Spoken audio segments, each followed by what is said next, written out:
بسم الله الرحمن الرحيم.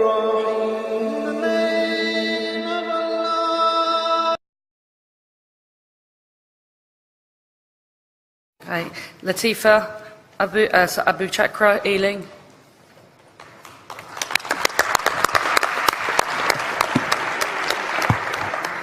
President, Conference, my name is Latifa Abu Chakra. I'm a first-time delegate and a first-time speaker. Thank you. I'm representing the Ealing Division in London, and I begin my address in the name of the Most High. Assalamu alaikum. Alaikum salam. When certain politicians and the media use the term muscular liberalism, that's just another word for racism and Islamophobia. This stance on Islam has led them into primary schools to ascertain why young girls wear the hijab, as it could be interpreted as a sexualization of these young girls. I say shame on Ofsted for victimizing young girls,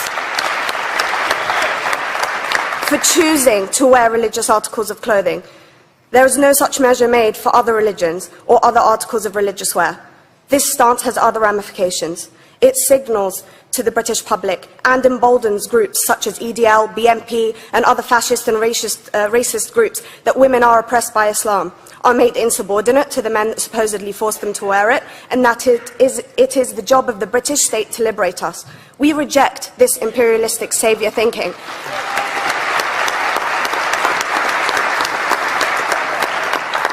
And I am here to state for all people who choose to practice their beliefs openly that we are not oppressed by our faith. Islam is not one homogeneous block. There are Muslim women who do not wear the hijab, and that is their interpretation of their faith. The Quran beautifully states, La ikraha fid din, which translates to, there is no compulsion in religion. My faith has given me the right to choose 1,400 years before the Universal Declaration of Human Rights told me I could. A fun fact for you, conference. My dad didn't want me to wear the hijab. I chose to. Those of faith, thank you. Those of faith should have the right to choose to wear their articles of faith. Sikhs wearing the turban, Jews wearing the kippah, or Christians wearing the crucifix.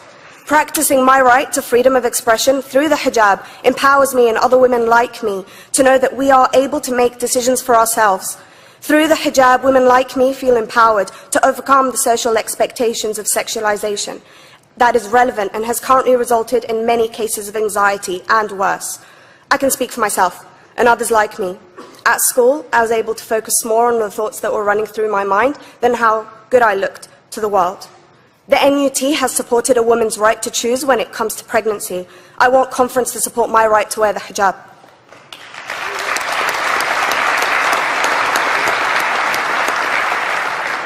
How I choose to practice my faith is clearly displayed for all to see. This makes me the target of hate crime. The level of racist attacks on Muslim women is disproportionate to any other oppressed group in British society because we are an easy target. This decision by Ofsted has ramifications beyond the school gates and must be seen in the context of increased attacks on the Muslim community and perpetuates the outdated notion that Muslim women are victims. I was on a trip last year to Hampton Court with my Year 7s, where a man felt comfortable to call me a terrorist. As a Muslim woman, I'm not a victim, so I challenged him. He denied it. I'm sure you've heard of the Punish a Muslim Day. It's been spoken about a few times already this morning. And as a Muslim, I'm actually quite optimistic. They're trying to limit it to one day. That's 364 less than normal.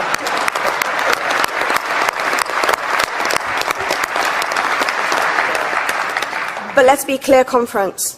Islamophobia and other forms of racism affects non-Muslims too. If we don't challenge this stance as a collective, we may turn into a society like France, where women are forced by the law to choose between their faith and their education, their faith and their right to work in the public sector, their faith and their right to enjoy a day out by the seaside with their families. I want to end by stating that I came to this country as an 8-year-old refugee. We are Palestinians, forced out of our land in 1948. We lived in third world conditions, similar to those in Calais for 60 years. Here, I received the support I needed to study law at university and become a secondary school citizenship and PSHE teacher and a school rep. An injury to one is an injury to all, and I want to thank the Union for its stance on all oppressed groups, in particular mine. Palestine. Thank you, Conference. Thank you, Latifa.